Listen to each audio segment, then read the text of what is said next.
I came home from my fishing trip to find my nephew's girlfriend sprawled across my leather recliner, feet up on my coffee table, scrolling through her phone like she owned the place. My nephew Marcus stood in the doorway with his arms crossed and said, "Uncle Rob, we need to talk. We're staying here now, permanently." I didn't raise my voice. I didn't argue. I just looked at them both and thought to myself, they've picked the wrong old man to mess with. But before I tell you how I made them regret every second, smash that subscribe button and turn on notifications for Fallen Retribution, because this story is about to get wild. Let me know in the comments where you're watching from, right now. My name is Robert Sullivan, though most folks around Vancouver still call me Sully from my days running the marina. I'm 67 now, retired, going on 5 years. My knees complain when the rain comes in off the Pacific. And my hands aren't as steady as they used to be, but my mind's sharp as ever. Sharper, maybe. Because I've learned to notice things that younger people miss. I live in a 3-bedroom house in North Vancouver. Nothing fancy, but it's mine. Paid off 22 years ago. My late wife, Caroline, and I bought it back in '89 when you could still afford waterfront property on a working man's salary. She passed 6 years ago, cancer, and the house felt enormous after that. Too many rooms holding memories that echoed in the silence. Marcus is my sister Linda's boy. She died when he was 19. Sudden aneurysm, and his father had never been in the picture. I stepped up because that's what family does. I helped pay for his trade school. Got him set up with contacts at the shipyard. Let him crash in my spare room during his apprenticeship. He was a good kid back then, quiet, respectful, grateful. Then he met Sienna. She appeared about 8 months ago, 26 years old. All Instagram poses and designer labels that didn't match her bank account. Marcus brought her to Sunday dinner, and I tried to be welcoming. Caroline always said I could be too quick to judge, so I gave her a chance. But I noticed things. The way she looked around my house, calculating, the way she touched everything like she was appraising it, the way she interrupted Marcus mid-sentence and he'd just shrink back and let her talk over him. 3 months ago, Marcus called me.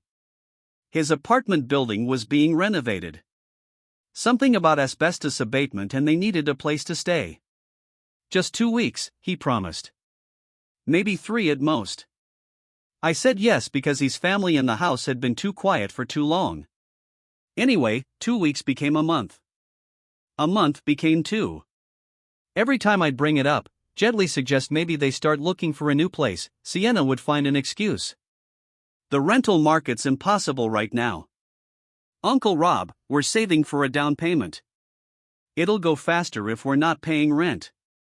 Marcus just needs one more certification and then we'll have so many more options. I let it slide. I told myself I was helping.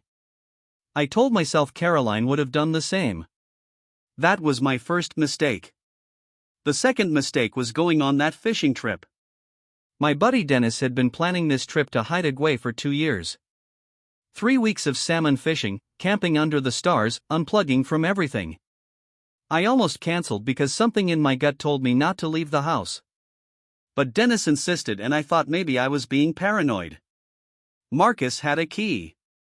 He knew the alarm code. He'd take care of the place. I left on a Tuesday morning in early September. For 3 weeks, I had no cell service, just the ocean, the fish, and old friends talking about nothing important. It was exactly what I needed. When I got back home on a Thursday afternoon, I knew something was wrong. The second I pulled into my driveway, there was a different car parked where I usually put my truck, some beat-up Honda with expired registration. The lawn hadn't been mowed. The garden Caroline had loved, the one I still tended every weekend, was overgrown and littered with cigarette butts. I walked up to my front door and found it unlocked. Not just unlocked, but standing slightly ajar. The smell hit me first. Stale beer, old takeout, something sweet and chemical I couldn't place. I stepped inside and my heart sank. The living room looked like a fraternity house. Pizza boxes stacked on the coffee table. Empty beer cans everywhere. Dirty dishes covering every surface. My bookshelf, the one I'd built by hand with Caroline, had been shoved into a corner to make room for a massive TV I'd never seen before. Someone had mounted it right over the fireplace where Caroline's painting used to hang. Keep watching, Fallen Retribution family, because what they did to my bedroom will make your blood boil. I walked slowly through my own house like a stranger. The kitchen was worse. Dishes piled so high in the sink that some had tumbled onto the floor. The garbage was overflowing. Something in the fridge had gone bad enough that I could smell it from across the room. Then I heard voices upstairs. Laughter, music playing. I climbed the stairs, each step making the old wood creak. My bedroom door was open.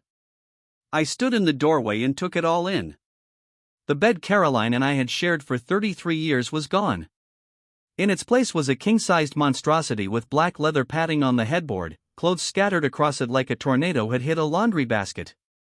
My dresser, the oak one her father had made, was pushed against the wall and buried under makeup, hair products, and shopping bags. The walls had been repainted from the soft blue Caroline loved to a harsh gray. Our wedding photo was gone. The small shelf where I kept her favorite books was gone. And there, lounging on the bed like she was posing for a magazine, was Sienna. She wore a silk robe that probably cost more than my monthly utilities, scrolling through her phone. When she looked up and saw me, she smiled. Not a guilty smile, not an apologetic smile, a smile that said she'd been expecting this. "Oh, Uncle Rob," she said, stretching like a cat. "You're back early. We weren't expecting you until tomorrow." I couldn't speak. My throat had gone tight. She sat up, completely comfortable, completely at ease. "So, what do you think? We did a major upgrade in here. That old furniture was so dated. This is much better, don't you think? Where's my bed?" The words came out quieter than I intended. She waved her hand dismissively. "Oh, we donated that. And the dresser was just taking up space, so we put it in the garage. This room gets the best light, and we need space for our stuff. You understand?" Before I could respond, Marcus appeared in the doorway behind me. He wouldn't meet my eyes. "Hey, Uncle Rob," he said. "Good trip." I turned to look at him. "Marcus," I said slowly. "What is this?" He shifted his weight. "Look, we've been talking in this arrangement, it's working really well for all of us. You've got this big house. You don't need all this space. We figured we could take this room since it's the master and you could use one of the smaller rooms. It makes more sense." "Makes more sense," I repeated. Sienna stood up now, walking over to stand beside Marcus. She put her hand on his arm, and I watched him lean into her touch like a puppet on strings. "We're doing you a favor." "Really?" she said. Her voice had that sweet coating people use when they're trying to sell you something you don't want. "This house is too big for you to maintain alone. We can help with upkeep expenses. It's better for everyone if we just stay permanently." The word hung in the air like smoke. Permanently. Drop a like right now if you've ever dealt with entitled freeloaders, because what she said next crossed every line. I looked at them both standing there in my bedroom, in my house, telling me how things were going to be. And something inside me went very cold and very quiet. "Get out," I said. Sienna laughed. "Uncle Rob, don't be dramatic." I said, "Get out." My voice hadn't gotten louder, but something in it made Marcus flinch. "We're not going anywhere," Sienna said, her smile hardening. "We've been living here for 2 months. We've established residency. You can't just kick us out. We have rights." "Rights?" She'd actually said it out loud, the thing she'd been planning all along. I looked at Marcus. "Is this what you want? To steal from your own family?" He still wouldn't look at me. "It's not stealing, Uncle Rob. We're just being practical." That's when I knew this wasn't confusion or poor judgment. This was calculated. They'd waited until I was gone, until I was unreachable, to make their move. I turned and walked out of the room without another word. I walked downstairs through the wreckage of my living room and out to my truck. My hands were shaking as I started the engine, not from fear, from rage, but also from something else. Clarity. They thought they'd cornered an old man. They thought I was too tired, too lonely, too grateful for their company to fight back. They had no idea what they'd just started. Hit that subscribe button for Fallen Retribution if you're Team Sully, because revenge is coming, and it's ice cold. I drove to a motel on the highway, checked in, and sat on the edge of the bed, staring at the wall. This is where they'd reduced me to, paying for a room while strangers slept in my house. But that grief, that anger, it was about to become fuel. I pulled out my phone and made 3 calls. The first was to my lawyer, Tom Mackenzie. We'd known each other for 40 years. I told him everything. He listened without interrupting, and when I finished, he was quiet for a long moment. "Sully," he said finally. "This is elder abuse, financial exploitation. We can pursue this criminally if you want." "I want them out of my house," I said. "Legally, completely, and I want them to understand what they've done." "Give me 24 hours, Tom said. "Don't go back there yet. Let me handle this right." The second call was to my friend James Chen, a retired RCMP officer who now worked as a private investigator. I needed to know exactly who Sienna was and what I was dealing with. "I'll dig into her background," James said. "Financial records, social media, prior addresses. If there's something there, I'll find it." The third call was to my daughter Beth. She lived in Toronto with her family and we talked every Sunday. But this couldn't wait. "Dad," she answered on the second ring, concern already in her voice. "What's wrong?" I told her everything, the whole story. When I finished, she was breathing hard. "That absolute." She stopped herself. "Dad, I'm booking a flight. I'll be there tomorrow." "You don't need to do that, honey." "Yes, I do. Mom would have been on the first plane, and so am I. Nobody does this to my father." After we hung up, I sat in that motel room as the sun went down and the neon sign outside flickered on. For the first time in 6 years, I wished Caroline was still here. Not because I needed her to fight this battle, but because she would have known exactly what to say to make the hurt a little less sharp. Instead, I pulled out a notebook and started writing every detail I could remember. Dates, conversations, things they'd said, the donated furniture, the repainted walls, Sienna's comment about residency rights, Marcus' refusal to meet my eyes. I was building something, not a wall, but a case. And by the time I was done, they'd understand that patience isn't weakness, it's strategy.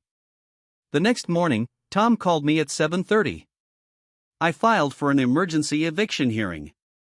We've got a court date in 3 days. In the meantime, I'm sending someone to serve them with a notice to vacate and a restraining order preventing them from damaging or removing any more property." "Can they fight it?" I asked. "They can try, but they're not on the lease. They're not paying rent, and they've destroyed property. Plus, if your PI friend finds what I think he'll find, they won't want this going to court." By noon, James called. "You're going to want to sit down for this." I was already sitting, but I gripped the phone tighter. "Sienna Reeves, 26, originally from Surrey. She's got a history. 2 years ago, she moved in with an elderly man in Burnaby, claimed she was his caregiver. 6 months later, she'd convinced him to add her to his bank accounts. His daughter caught on and filed charges, but the old man refused to testify. Charges were dropped. My stomach turned. "There's more," James continued. "Before that, she lived with a widower in Richmond. Similar pattern. Moved in as a companion, started isolating him from his family, took control of his finances. That one ended when his son physically removed her from the house. No charges filed because the old man was too embarrassed. She's done this before," I said quietly. "At least twice that I can confirm. And your nephew Marcus, he's got debts, credit cards, personal loans totaling about $43,000. They're drowning.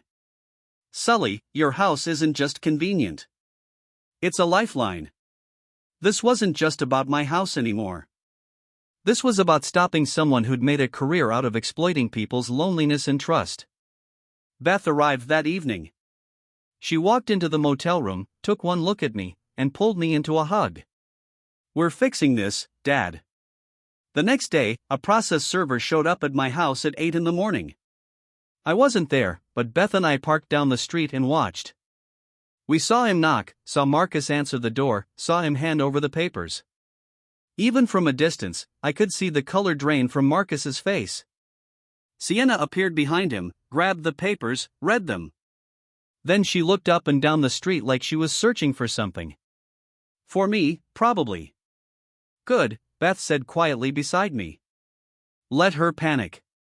Comment just as served if you can't wait for the courtroom showdown, because it's coming next on Fallen Retribution." The hearing was set for Friday morning. Tom told me to dress conservatively, speak calmly, and let him handle the legal arguments. "You're the victim here," he said. "Act like it." Thursday night, James called with one more piece of information. "Sienna's been posting on social media photos of your house, calling it her new place, talking about renovations she's planning. She's even got a Pinterest board for the kitchen remodel. I've screenshot everything." "Send it all to Tom," I said. Friday morning, I put on the suit I'd worn to Caroline's funeral. It still fit, barely. Beth straightened my tie and squeezed my hand. "You've got this." The courtroom was small, utilitarian. Marcus and Sienna sat on the opposite side with a lawyer they'd somehow scraped together money for. Sienna wore a conservative dress and had her hair pulled back, trying to look respectable. Marcus looked sick. Tom presented our case methodically, the timeline of their stay, the damage to property, the donated furniture, the unauthorized renovations. He showed the judge Sienna's social media posts, her Pinterest board of renovation plans, the photos she'd posted calling my house hers. Then he dropped the bomb. "Your Honor, Miss Reeves has a documented history of targeting vulnerable seniors. We have evidence of at least 2 prior incidents where she moved into an elderly person's home and attempted to take control of their assets." Sienna's lawyer objected, but Tom had the documentation. Police reports, witness statements, everything James had dug up. The judge, a woman in her 50s with steel gray hair and no-nonsense eyes, looked at Sienna over her glasses. "Miss Reeves, is this true?" Sienna's mask cracked. "Those were misunderstandings. I was trying to help." "Answer the question. Did you move into 2 separate homes belonging to elderly men and attempt to gain control of their property?" Silence. "Miss Reeves." "I never did anything illegal," she said finally. "That's not what I asked." The whole thing took less than 90 minutes. The judge ruled in my favor. Marcus and Sienna had 72 hours to vacate the property. They were prohibited from removing or damaging anything else. If they failed to comply, the sheriff would remove them by force. As we stood to leave, I looked across at Marcus. He was crying silently, shoulders shaking. Sienna had her arms crossed, jaw clenched, glaring at me with pure hatred. I felt nothing, no satisfaction, no vindication, just tired. Outside the courthouse, Beth hugged me. "It's over, Dad." "Not yet," I said. That weekend, Beth and I went back to the house with a locksmith. We changed every lock, every window latch, the garage door code. Marcus and Sienna were there packing. They wouldn't look at us. I walked through each room cataloging what was broken, what was missing, what needed fixing. The list was long, but it was just stuff. Wood and paint and glass. It could all be repaired. In my bedroom, the one they'd claimed, I stood in the doorway and looked at the gray walls. Beth came up beside me. "We'll repaint it," she said. "Make it yours again." "No," I said. "I think I'll take the guest room. Fresh start." She looked at me, surprised, then nodded. "Okay." On Sunday afternoon, Marcus came to the door one last time. He was alone. Sienna was waiting in their car, engine running. "Uncle Rob," he said. His voice was hoarse. "I'm sorry. I'm so sorry." I looked at him. The nephew I'd raised, the boy I'd loved like a son. He looked smaller now, hollow. Sorry doesn't fix what you broke, I said quietly. I know. I just. She made it seem like we were helping you, like you needed us. And then it got out of control. And I didn't know how to stop it. You knew exactly how to stop it, Marcus. You just didn't want to. He wiped his eyes. I'll pay you back for everything. The furniture, the repairs, all of it. You're $43,000 in debt, I said. Focus on fixing your own life first. He nodded, started to turn away, then stopped. Aunt Caroline would be so disappointed in me. That was the truest thing he'd said. Yes, I agreed. She would be. After they drove away, Beth and I stood in the driveway watching the taillights disappear around the corner. Do you think he'll be okay? She asked eventually. Once he gets away from her. And you? I looked up at the house. My house. It was damaged? Yes. Violated, but it was still standing. I'll be fine, I said. I always am. Over the next month, I repaired everything. I repainted the master bedroom myself back to the soft blue Caroline had loved. I found our wedding photo in a box in the garage and rehung it. The furniture was gone, donated to God knows where, but Tom helped me file a claim against Sienna's few assets to recover some of the cost. James called me 6 weeks after the hearing. Thought you'd want to know. Marcus and Sienna split up. He moved back in with a buddy from the shipyard. She's already moved in with someone new. Another older guy, this time in Abbotsford. Did you warn him? I asked. Tried. He didn't want to hear it. Some people have to learn the hard way. I thought about calling Marcus, checking on him, but I didn't. Some bridges once burned can't be rebuilt. Maybe someday, but not yet. Beth came to visit for Thanksgiving. We cooked dinner together in my kitchen, the one I'd scrubbed clean and reclaimed. As we sat at the table, just the two of us, she raised her glass. To Mom, she said, and to you, for not letting them win. To Caroline, I agreed. Who would have handled this a lot better than I did? I don't know about that, Beth said. I think you handled it perfectly. You didn't let anger make you do something stupid. You used the system. You protected yourself. That's exactly what she would have done. Later, after Beth had gone to bed in the guest room, I sat on the porch with a glass of whiskey. The night air was cold and clean, carrying the salt smell from the ocean. The house was quiet behind me, but it was a good quiet now. Mine again. I thought about Marcus, about the nephew I'd lost to someone else's greed and his own weakness. I thought about Sienna, already moving on to her next victim. I thought about all the people who underestimate old age, who see gray hair and assume weakness. They forget that we got old by surviving, by learning, by becoming harder to break with each passing year. My phone buzzed. A text from an unknown number. Uncle Rob, it's Marcus. I left Sienna. I'm starting over. I know you won't forgive me, but I wanted you to know I'm trying to be better. I'm sorry for everything. I stared at the message for a long time. Then I typed back, good.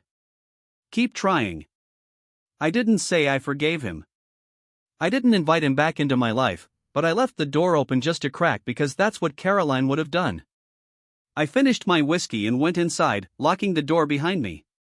The house settled around me, familiar creaks and sighs. In the morning, I'd have coffee by the window like always. I'd tend Caroline's garden. I'd live my life in the home I'd built, the home I'd fought for. They'd tried to take it from me. They'd failed. And in that failure, they taught me something valuable. You're never too old to stand your ground. Never too old to fight back. Never too old to remind the world that respect isn't given based on age. It's earned through strength. If this story fired you up, smash that like button, subscribe to Fallen Retribution, and share this with every elder who needs to hear they still have power. Because family might betray you, but justice never sleeps.